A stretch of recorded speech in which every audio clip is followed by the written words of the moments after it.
बिस्मिल्लाहिर्रहमानिर्रहीम। अस्सलामु अलैकुम रहमतुल्लाहि व बरकातुहू। टेस्टिकल या खुसिये मर्दाना खसाइल में बेहद अहम अज़ा हैं और ये मर्दाना जिनसी अमराज हैं। खुशियों में कई किस्म के मसाइल जो है वो पैदा हो जाते हैं, जिनमें खुशियों का वरमनाक हो जाना, सुकड़ कर छोटा हो जाना, फैल कर बढ़ जाना, छोटे बड़े हो जाना या फिर फैल कर लटक जाना। यानी खुशियों में तीन अहम किस्म के अमराज जो हैं वो सामने आएंगे। या तो खुशिये फूल जाएंगे, बड़े हो जाएंगे, यानी अगर खुशिये इस साइज़ के हैं तो फूल कर बढ़ जाएंगे, इस गेंद जितने हो सकते हैं। ठीक है जी। अच्छा, या फिर खुशिये सुकड़ जाएंगे, अपने इस असल साइज से सुकड़ कर जो है वो छोटे हो जाएंगे। यानी यूँ समझ लें कि ये जो नॉर्मल साइज़ था उसके बाद ये सुकड़ कर जो है वो इंतहाई छोटे हो जाएंगे, यानी इस साइज़ जितने जो है हो जाएंगे। या फिर जो है वो खुशिये जो है वो फैल कर जो है इस तरह जो है वो लटक जाया करते हैं। तो ये तीन किस्म के जो मसाइल हैं वो खुशियों में आया करते हैं। मैं हूं आपका मेज़बान हकीम लियाकत अली खिची और आप देख रहे हैं हमारा यूट्यूब चैनल हर्बल वर्ल्ड। और आज हम खुशियों के अमराज के बारे में पढ़ेंगे। तो दोस्तों, जैसा कि हमने कहा कि खुशिये जिनसियात में बड़ा अहम किरदार अदा करते हैं और इनकी ख़राबियों की वजह से मर्दों में बहुत सारे जिनसी मसाइल, जिनमें सबसे बड़ा मसला बांझपन है, वो पैदा हो जाता है। खुशियों में शदीद दर्द होता है, ये फूल कर बढ़ जाते हैं, बड़े छोटे बड़े हो जाते हैं, लटक जाते हैं, शदीद बुखार हो जाता है, आम सेहत शदीद मुतासर होती है, जिनसी क़ुव्वत शदीद मुतासर होती है, हार्मोन्स का बिगाड़ हो जाता है। तो इनके बारे में आज हम पढ़ेंगे। तो चलते हैं वाइट बोर्ड पे। तो इसमें सबसे पहले हम खुशियों के आफाल पढ़ लेते हैं कि ये मर्दाना तौलीदी अज़ा हैं खुशिये। ठीक है। नंबर 2, स्पर्म की पैदाइश के ज़िम्मेदार हैं। एंड्रोजन यानी मर्दाना हार्मोन्स को पैदा करते हैं और टेस्टोस्टेरोन की पैदाइश के ज़िम्मेदार हैं, जो कि मर्दों में जिनसी खसाइल का ज़िम्मेदार हार्मोन है।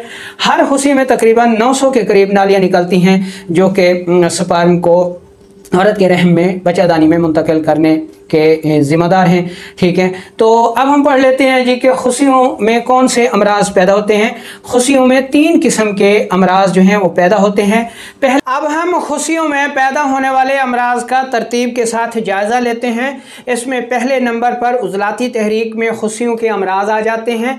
इनकी अलामात को अगर देखा जाए तो स्क्रोटम ब्लॉकेज होती है, खुशियों की नालियाँ सुकड़ जाती हैं, मादा मनी और स्पर्म्स बहुत कम हो जाते हैं, मादा मनी में तेज़ाबियत की ज़्यादती होती है, गैस होती है, तेज़ाबियत होती है, कब्ज़ होती है, पेशाब सुर्खी माइल आया करता है।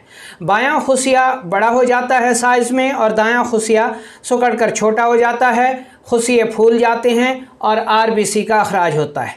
असबाब पर नज़र दौड़ाई जाए तो प्रोटीन, फास्ट फूड, गोश्त खोरी, कसरत मुबाशरत, शराब नोशी, तेज़ाब की ज़्यादती और सौदा की ज़्यादती इसके अहम असबाब हैं। ऐसे मरीज़ों की नब्ज़ मुशर्रफ होती है, बुलंद होती है, तेज़ होती है, 3 से 4 उंगलियों पर मिला करती हैं।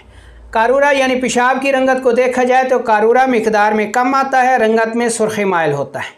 इलाज की तरफ चलें तो कानून मुफरद अज़ा के मुआलजीन हब साबिर, गुद्दी उज़लाती मुहर्रिक शदीद मुलय्यन मुसिल अक्सीर और तरियाक से इसका कामयाब इलाज कर सकते हैं। अगर आप अल-हिजामा के मुआलिज हैं और हिजामा के ज़रिए इलाज करना चाहते हैं तो कानून मुफरद अज़ा के मुताबिक उज़लाती असाबी मकाम पर तरकपिंग करें।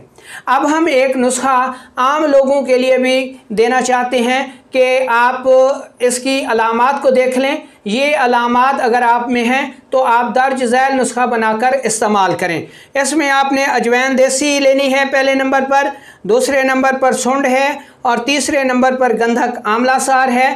तीनों अद्वियात को इंतहाई बारीक पाउडर कर लें और 1 ग्राम दिन में 3 बार इस्तेमाल करें और खुशियों पर रोगन सरसों की मालिश करें। तो इंशाअल्लाह 1 से 2 माह में उज़लाती तहरीक में जो खुशियों के अमराज पैदा होते हैं वो ठीक हो जाते हैं और जो बांझपन होता है, जो RBC आता है, जो स्पर्म कम होते हैं, मनी कम होती है, वो सारे मसाइल दूर होकर अल्लाह ताला शिफाए कामला आजला अता फरमाता है। खुशियों के अमराज में दूसरा नंबर गुद्दी तहरीक यानी गर्मी की वजह से जो खुशियों के अमराज आते हैं उनकी अलामात को अगर देखा जाए तो इस सूरत में दोनों खुशिये सुकड़ कर छोटे हो जाते हैं। शदीद दर्द होता है, खुशियों का दर्जे हरारत ज़्यादा रहता है, खुशिये गर्म रहते हैं और दौरान मुबाशरत शदीद दर्द होता है।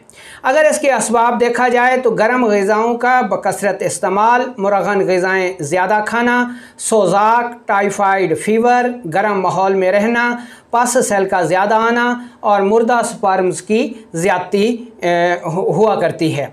नब्ज़ को देखा जाए तो ऐसे मरीज़ों की नब्ज़ दरमियान में चला करती है, हरकत में तेज़ होती है, कवाम में नरम होती है, पतली होती है और नब्ज़ को अगर दबाया जाए तो दब जाती है।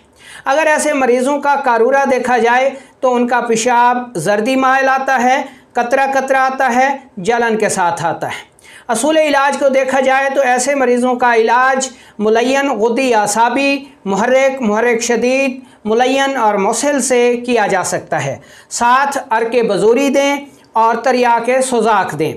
परहेज़ को देखें तो ऐसे मरीज़ों को गर्म ग़िज़ाओं से मुकम्मल परहेज़ करवाएं और उनको कद्दू शरीफ, सब्ज़ तूरी, टींडा और बलगमी ग़िज़ाएँ दें।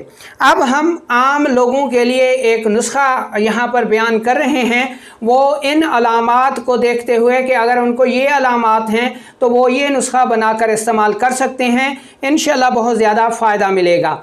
इसमें पहले नंबर पर आपने मुलट्ठी लेनी है और उसका सफ़ूफ़ कर लेना है। उसके बाद सुहागा बरियाँ लेना है और गंधक आमला सार लेनी है। तीनों को बराबर वज़न लेकर इंतहाई बारीक पाउडर कर लेना है और 2 ग्राम सुबह दोपहर शाम इस्तेमाल करना है। तो इंशाअल्लाह गर्म मिजाज में, गुदी तहरीक में खुशियों के जो अमराज पैदा होते हैं वो ठीक हो जाते हैं। ये अमराज में तीसरा नंबर असबी तहरीक का है, यानी दिमाग व आसाब की सोजश की वजह से खुशियों में जो अमराज पैदा होते हैं उसकी अलामात को अगर देखा जाए तो खुशिये ठंडे रहते हैं, लटके रहते हैं, दायां खुशिया बड़ा और बायां खुशिया छोटा होता है, पस सेल बहुत कम होते हैं, स्पर्म्स मिकदार में कम और हरकत में सुस्त होते हैं, खून की कमी होती है, भूख कम होती है और ब्लड प्रेशर लो रहता है। अगर इसके असबाब की तरफ देखा जाए तो ठंडे माहौल में मुसलसल रहना, बलगमी ग़िज़ाओं और सब्ज़ियों का बकसरत इस्तेमाल, गोश्त का इस्तेमाल ना करना, मोटापा और शुगर सरे फहरिस्त हैं। ऐसे मरीज़ों की नब्ज़ कवाम में मोटी होती है, पस्त होती है, इंतहाई नीचे मिलती है, 1 से 1.5 उंगली तक मिलती है, सुस्त होती है और कवाम में मोटी होती है। कारूरा को देखा जाए तो ऐसे मरीज़ों को जो पेशाब आता है वो सफ़ेदी माइल आता है, मिकदार में ज़्यादा आता है और बार बार आता है। ऐसे मरीज़ों को क्या असूल इलाज दिया जाए? ऐसे मरीज़ों को अगर तो बलगम जिस्म में रुकी हुई है, असाबी गुदी तहरीक है, तो उसको असाबी उज़लाती मुसिल देकर ख़ारिज कर दें। उसके बाद हब साबिर, हब मुकव्विया ख़ास और मुलय्यन उज़लाती असाबी दें। परहेज़ की सूरत में ऐसे मरीज़ों को बलगमी ग़िज़ाओं और ठंडी ग़िज़ाओं और सर्द माहौल से बचाया जाए। तो अब यहाँ हम आम लोगों के लिए अगर उनमें ये अलामात पाई जाती हैं, इन अलामात को देखकर उनको एक नुस्खा दे रहे हैं, वो ये नुस्खा बनाएं, इस्तेमाल करें।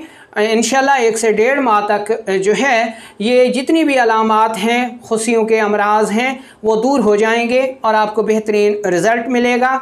आपने क्या करना है, पहले नंबर पर हलीला स्याह बरियाँ लेना है, यानी हलीला स्याह को लेकर उसको तवे पर बरियाँ कर लें और पाउडर कर लें। उसके बाद आपने आंवला लेना है, उसका भी आपने पाउडर कर लेना है और तीसरे नंबर पर आपने गंधक आंवला सार लेनी है।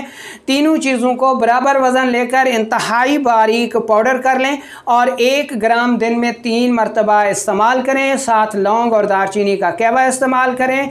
भुने हुए चने, किशमिश, इंजीर, काले चने का शोरबा, ये ग़िज़ाएँ बकसरत इस्तेमाल करें। तो इंशाल्लाह 1 से 1.5 माह में आपको जो खुशियों की वजह से असबी तहरीक में जो मसाइल आते हैं वो बिल्कुल ठीक हो जाएंगे।